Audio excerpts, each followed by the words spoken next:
my name is Yuhua Hamasaki from RuPaul's Drag Race Season 10. I'm here with my dear sister from New York City as well as...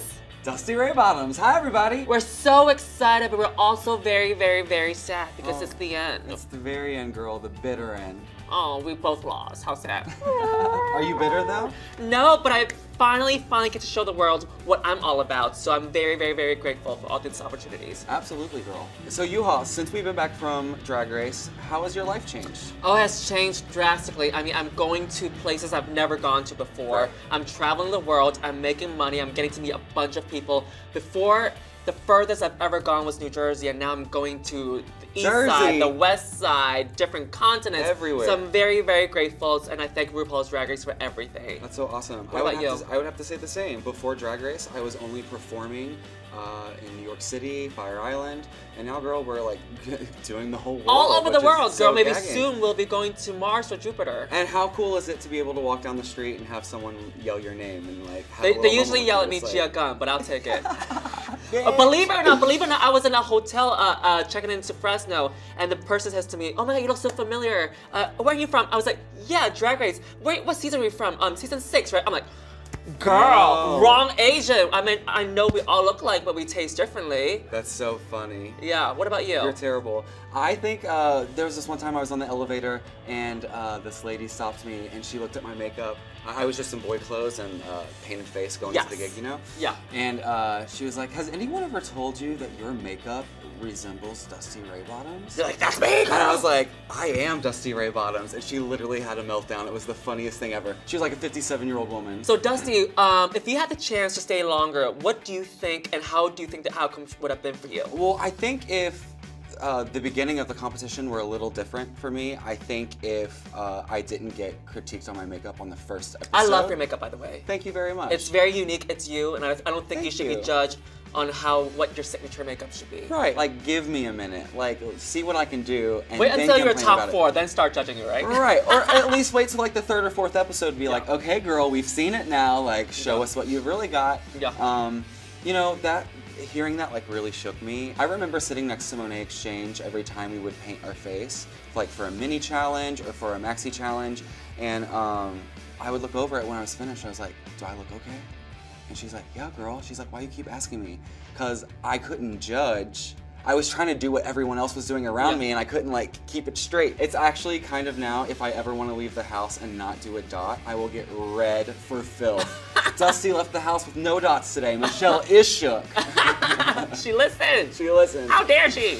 And like also like who else in the cast isn't getting their makeup done all the time? And like in DragCon, I saw my makeup on a sea of people, and it was just so awesome. Because you've made an impact. Yeah, I'm a really strong actor. I love the acting challenges, and you killed it. And yeah, I just feel like the next episode after I would have gone would have been my episode because it was an acting challenge. Exactly. I would have slayed that, and my denim and diamonds look was everything, Hanny. And I know I would have slayed that as well. From walking into the workroom and meeting these girls and going through the experience, and now that we've been home and like working with each other and been touring, who do you think has been like super, super different from their Drag Race persona? Eureka O'Hara. Yeah? I mean, from what I saw from season 9, she was completely different. From season 9, she was shown as someone who's loud, selfish, obnoxious, but she was a completely different person that we saw for season 10. She was loving, caring, a big sister to all of us. She made sure that when we walked out of those doors after post-production, that we were ready for the world to navigate through this crazy lifestyle that RuPaul's Drag Race is going to give us. So I thought she was a completely different person. Wow. What about for you? Okay. I would say 2 people stand out in my mind. For sure, the Vixen. I remember coming home from Drag Race and telling my fiance I did not like the Vixen.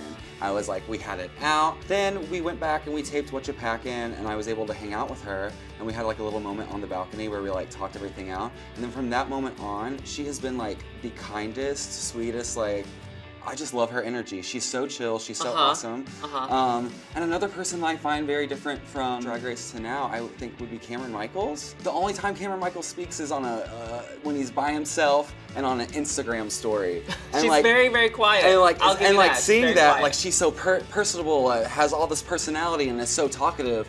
But like, I've never seen her in person ever do that. So it's just like, that's very jarring to see that. Yes. You know? Dusty, what was your experience like to lip sync for your life. Literally one of the most terrifying things ever. First, you're so exhausted. You're strung out from the day. We did 3 runway looks that day. It was a hellish day. And then, you know, I'm a punk girl. I do musical theater. I don't do top 40 hardly ever in my repertoire. Yeah. And then to get Nicki Minaj and to stay up all night and memorize that rap and then have to do it against my sister Monet Exchange, that was just like, the lights shifted. It got dark and the spotlight's on you. The music starts and I just felt like I blacked out. And then I woke up with Ru saying, bye girl. I remember when she said, you're in the bottom 2, my entire mouth just dried up. And I remember asking before we lip synced for our lives, I was like, can I have a bottle of water? I drank that entire bottle of water up. And that lip sync was, when she says lip sync for your life, you are literally lip syncing for your goddamn life. Every ounce of your body is living. Exactly. I mean, you just blank out. Yeah. All you want to focus is making sure that you rock it so that you stay. Yep. It was so weird watching that lip sync. Yeah. Cause like I really couldn't recall and tell you like what I did during that. Yeah, it was literally like one of those moments you're giving everything and then it's just over. You know what's so funny? You say you don't do top 40s, so you do punk rock, and I got a punk rock song, and I don't do punk rock, and I do top 40s. If we exchange, that'll be so much funnier. I would have stayed for episode 3, and then you would have stayed episode 4. Yeah, exactly, girl.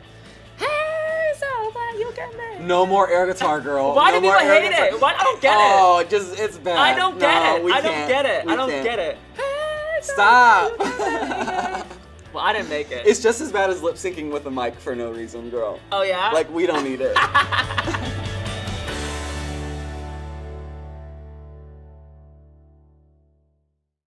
Hey beauties, it's Sasha Velour, the winner of RuPaul's Drag Race Season 9.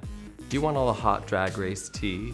Then you better subscribe to VH1's YouTube channel, and you'll have all the fresh videos sent directly to your inbox. Now that's something not to joke about.